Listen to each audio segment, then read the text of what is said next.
dans cet épisode. Donc là, cette semaine, on a repris avec un joli projet sur une CLA 35, le carbone, la peinture, parce que ça amène de la difficulté. Voilà, c'est pas de la bagarre, c'est pas nous qui t'avons flagellé parce que t'as raté un élément. Donc Antoine, qui fait son dernier jour parmi nous, évidemment. Bonjour à tous et bienvenue sur notre nouvelle vidéo YouTube. Cette semaine, on va vous présenter un peu nos différents projets avec la reprise, donc la fin des vacances pour certains membres de l'équipe qui disent fin de vacances dit covering. Donc là, cette semaine, on a repris avec un joli projet sur une CLA 35. Le client a longuement hésité sur la couleur entre un noir satin et ce violet foncé brillant. Finalement, il a choisi le violet, un très joli film. Avec, bien sûr, comme vous le savez, nos derniers films avec la dernière technologie, donc des films super liquides, super lisses, on a l'impression que c'est une peinture. On a démonté le véhicule, fait le nécessaire pour avoir une finition premium. Là, on est en train de poser les différents éléments, faire les finitions. Ensuite, le remontage, et le client va venir la récupérer. Jason, si tu regardes cette vidéo, je sais que ça va te plaire. À côté de ça, on a une Ford Focus, sur laquelle le client souhaitait faire une petite déco, donc personnaliser le véhicule sans forcément changer la couleur de celui-ci. Il adore le bleu qu'il a d'origine, mais il voulait avoir quelque chose d'un peu plus unique et un peu plus sportif. Donc on a développé un petit design latéral en rouge mat et noir mat, ainsi que des bandes asymétriques sur le capot et sur le toit. La voiture est personnalisée et au goût du client. Donc ça, c'était pour la partie covering. Donc on va partir du côté XPEL, voir les projets qu'on a en cours. Donc pour commencer, on a un cas de carrosserie sur cette Tesla S qui a été passée en Stilt, donc peinture d'origine noir brillant, sur laquelle on met le XPEL Stilt, donc un rendu satin. On a le pare-choc ainsi que le capot qu'on doit refaire. Donc ça, c'est le travail qu'on voit ici. Et à côté, on a évidemment les deux GT3 RS. Celle de la semaine passée, la première noire que vous aviez vue, a été livrée. On est en train de terminer la deuxième. À côté, on a une deuxième GT3 RS, toujours en 992, mais cette fois-ci jaune, que je trouve vraiment dingue. Comme à notre habitude, beaucoup de démontage sur le véhicule, plus que ce qui se fait d'habitude pour du XPEL.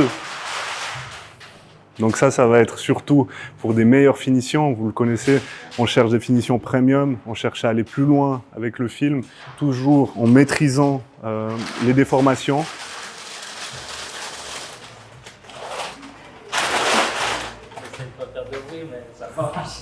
Donc Antoine, qui fait son dernier jour parmi nous, évidemment, hein, on le remercie. Donc je vous le disais, en termes de finition, on cherche à faire pas mal de démontage. Ça nous permet de pousser les finitions du film, d'avoir une qualité premium, toujours en gardant donc la maîtrise de la déformation pour éviter des décollements, éviter trop de tension sur le film. Donc là, on peut voir, on démonte les pare-chocs, les phares, les ouïes latérales, les différents éléments qui vont nous empêcher d'aller plus loin avec le film. Donc ça, c'est toujours la première étape. Il y a le nettoyage, évidemment, donc nettoyage, démontage. Ensuite, on voit ici, ils sont en train d'appliquer le capot, donc toujours nos pré-cuts, que là aussi, on va retravailler de façon à avoir une couverture plus adaptée de chaque élément. Donc pour cette magnifique GT3 RS jaune, il s'agit d'un client, mais avant tout d'un ami qui l'a. Ça va nous permettre, avec lui, de vous partager un essai routier du véhicule, quelques contenus un peu plus poussés et plus détaillés, avec son ressenti pour la conduite, pour les différents modes de conduite, les réglages, le DRS, etc. Donc ça va venir par la suite, une fois que la voiture sera protégée, car ça c'est le point le plus important, c'est de protéger la carrosserie qui est neuve, donc des impacts et des différentes agressions qu'il pourrait y avoir en roulant le véhicule. Notre page Instagram, sur laquelle nous allons publier déjà un réel du démontage, ça va vous permettre de voir un peu plus en détail ce procédé. Et par la suite, donc, il y aura une vidéo YouTube sur le modèle avec vraiment des explications des différents réglages, etc. Donc là, on a Antoine qui est en train de poser le capot sur la GT3 RS. Donc le pré-cut a été fait au préalable sur l'ordi. Là, le film a été préposé, si on veut bien.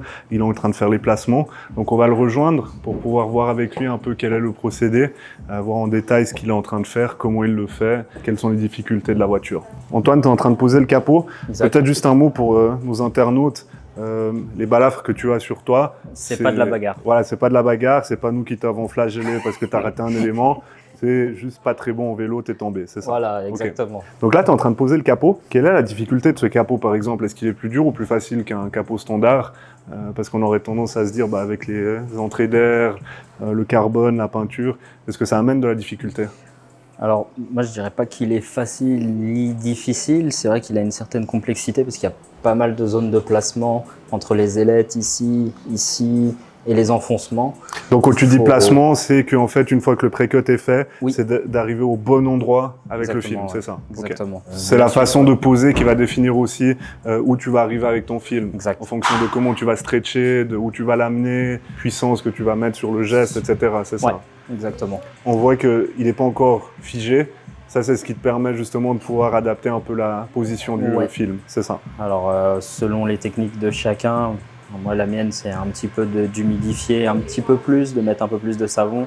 Comme ça permet d'avoir une marge de modification. Et une fois que je suis sûr, je fige à l'alcool et après, je peux basculer sur tout le reste du capot. Ok, voilà. Donc là, on voit, c'est ce que tu as fait ici. Tu as commencé à figer cette partie. Exactement. Parce que tu as fait ton alignement. Ça joue assez bien. Tu figes là et après, tu vas aller chercher. Je pars sur l'arrière et puis... Ok, et donc en fonction des pièces, tu vas pas avoir la même technique pour chacune, c'est ça? Après ça, je sais qu'avec l'expérience du coup maintenant d'en avoir fait plusieurs, je préfère faire comme ça. Ok. Et puis c'est plus facile après de gérer les autres zones. La zone principale est ici puisque ce qui va tomber à l'œil, c'est vraiment les placements là. Et une fois que ça c'est bien placé, je peux me permettre de partir sur les extérieurs. Voilà, c'est là où tu as eu l'habitude, c'est avec ça que tu as défini toi-même ce que tu préférais. Peut-être que si c'est Kenny qui le fait, il va avoir une technique différente. Chacun sa technique. Ouais. C'est ça, hein. Donc c'est en fonction du poseur, c'est comment c'est le plus facile pour chacun. Ok. Exactement. Qu'est-ce que tu as dans ton spray exactement? Tu as parlé d'un alcool? Oui. Alors moi j'utilise deux choses. En première chose, j'utilise de l'eau savonneuse, à contrario de ceux qui utilisent du gel. Moi c'est ma technique, je fais comme ça, voilà. Après c'est des habitudes de pose. Et dans un second temps, j'ai de l'eau avec de l'alcool iso. Quand je suis sûr de mes placements, je spray et après ça fige le film. Voilà.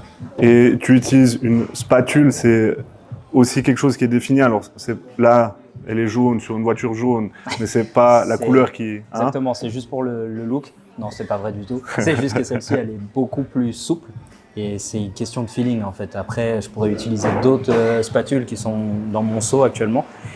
Mais ça, c'est question de ressenti. Je suis bien avec celle-ci, donc j'utilise celle-là. Est-ce que tu l'utilises sur chaque élément la même ou bien dans certains éléments qui sont un peu plus difficiles, tu vas en utiliser une plus dure, une plus molle si on veut bien, ou tu utilises toujours la même? Souvent, j'utilise celle-ci parce que je suis habitué à celle-là. Après, comme je dirais sur les enfoncements de porte, comme il peut y avoir ici vraiment des crevasses, je vais prendre une spatule un peu plus souple et qui va épouser vraiment la forme. Donc là, on va laisser Antoine prendre de l'avance. Il a pu répondre un peu à quelques questions techniques pour avoir toujours un peu plus d'informations par rapport à ce qu'on fait.